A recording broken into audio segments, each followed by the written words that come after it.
बिस्मिल्लाहिर्रहमानिर्रहीम। अस्सलाम वालेकुम। Welcome to my YouTube channel. पीछे हमने वीडियो में डायबिटीज़ के हवाले से बात की, डायबिटीज़ के सिम्टम्स के हवाले से बात की, डायबिटीज़ की कॉजेज़ के हवाले से बात की और इसके अलावा हमने ये बात की कि कैसे किस ऑरल एंटी डायबिटीज़ के साथ डायबिटीज़ को कंट्रोल किया जा सकता है। उसके बारे से हमने ग्लिमिप्राइड की बात की। तो ग्लिमिप्राइड की ही बात को हम आगे लेके चलते हैं कि ग्लिमिप्राइड काम कैसे करती है। That is what is the mechanism of action of glimepiride. तो बेसिकली जो मैकेनिज्म ऑफ एक्शन है ग्लिमिप्राइड का, ये ब्लड ग्लूकोज लेवल को लोअर करना है। तो वो ऐसे होता है कि जिससे वो जो पैंक्रियाटिक जो बीटा सेल्स हैं उनसे वो उनको जाकर स्टिमुलेट करता है कि वहाँ से इंसुलिन रिलीज़ हो। तो जब वहाँ से इंसुलिन रिलीज़ होती है तो इंसुलिन के रिलीज़ होने की वजह से बॉडी में जो नेचुरली इंसुलिन डिक्रीज सिक्रीट होती है, तो उसका भी यही फंक्शन होता है कि बॉडी में ब्लड शुगर लेवल को कंट्रोल लेवल पे रखना। तो यहाँ पे जब ग्लिमिप्राइड ब्लड शुगर लेवल को कंट्रोल बीटा सेल से इंसुलिन को सिक्रीट करती है, तो इससे भी जो इंसुलिन प्रोड्यूस होती है उसकी वजह से ब्लड ग्लूकोज लेवल जो है वो कंट्रोल लेवल पे आ जाता है। और इससे मज़ीद अगर कुछ ऐड करना चाहें तो जो एक्स्ट्रा पैंक्रियाटिक इफ़ेक्ट्स हैं वो भी सल्फोनार्यूरिया, जैसा कि सल्फोनार्यूरिया का oral anti group of diabetes का एक ग्रुप है, मेडिसिन इसमें पाई जाती हैं। तो उसमें जैसा कि ग्लिमिप्राइड है तो ये एक एक्स्ट्रा रोल प्ले कर सकते हैं, ये जो एक्स्ट्रा पैंक्रियाटिक इफ़ेक्ट्स हैं। अच्छा, ओरल एंटी डायबिटीज़ में रिकमेंडेशन ये कहती हैं कि मेटफॉर्मिन जो है ये फर्स्ट लाइन है। अगर कोई प्री डायबिटिक है या डायबिटिक है तो उसको हम मेटफॉर्मिन से हम उसका स्टार्ट लें, और फिर उसके बाद अगर वो अनकंट्रोल की तरफ जाए तो फिर एडिशनली उसमें कोई और ओरल एंटी डायबिटीज़ जो है वो हम ऐड करें या फिर हम इंसुलिन की तरफ जाएँ।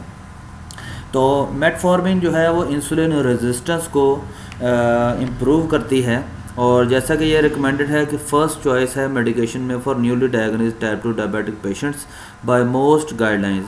जबकि ग्लिमिप्राइड जो है यानी कि जिसकी हमने अभी बात की है, थर्ड जनरेशन सल्फोनार्यूरिया है जो इंसुलिन की सिक्रीशन को स्टिमुलेट करता है।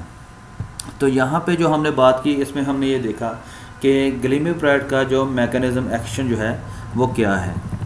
हर जो ड्रग है उसके जैसे इफ़ेक्ट्स हैं वैसे ही उसके साइड इफ़ेक्ट्स भी होते हैं और ड्रग इंट्रैक्शंस भी होते हैं। तो ग्लिमिप्राइड के जो ड्रग इंट्रैक्शन हैं it is should not be use. Many medicine के बारे में कहा जाता है कि वो इकट्ठे यूज़ ना की जाएँ, but in other cases two different medicine may be use together even if an interaction might occur. कभी कभी दो या दो से ज़्यादा मेडिसिन भी इकट्ठी यूज़ करवा दी जाती हैं ताकि एक सनर्जेसिक जो इफ़ेक्ट होता है ये भी बाद का ज़रूरी होता है। डॉक्टर जो है वो आपका वो इसको देख के सही तरीके से आपकी डोज़ को आपकी मेडिसिन को एडजस्ट कर सकता है, या फिर प्रिकॉशंस जो है वो उसको आपको बता सकता है कि क्या प्रिकॉशंस जो हैं इसमें हो सकती हैं।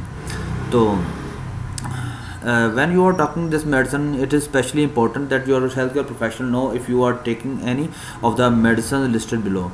तो अगर ग्लिमिप्राइड अगर आप खा रहे हैं तो उसमें आपके डॉक्टर को ये चीज़ का अंदाज़ा होना चाहिए, यानी कि आप उसको अपनी हिस्ट्री के बारे में पहले से बताएं कि आप कौन सी मेडिसिन यूज़ कर रहे हैं, ताकि डॉक्टर ये देखे कि वो उसको आपको ग्लिमिप्राइड जो है वो प्रिस्क्राइब करनी चाहिए या नहीं करनी चाहिए।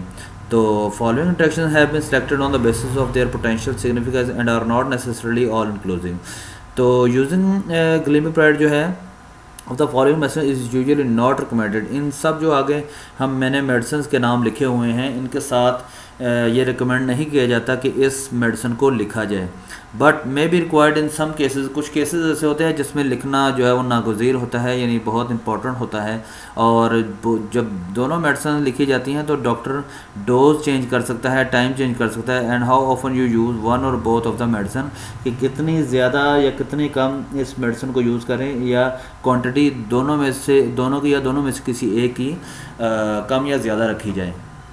तो फॉलोइंग अदर मेडिसिन जिसमें एस्प्रिन है, क्लोरोक्विन है, सिप्रोफ्लॉक्सासिन है, डेलोफ्लॉक्सासिन है, डेस्मोप्रेसिन है और डाइसोपायरामाइड है, डोला ग्लूटाइड है, एनॉक्सासिन है और इसके अलावा मैनी मोर मेडिसिन है जैसे एंटा कैपुइन है, गेटिफ्लॉक्सासिन है, जेमीफ्लॉक्सासिन है, ग्रेपाफ्लॉक्सासिन है, हाइड्रोक्सी क्लोरोक्विन है।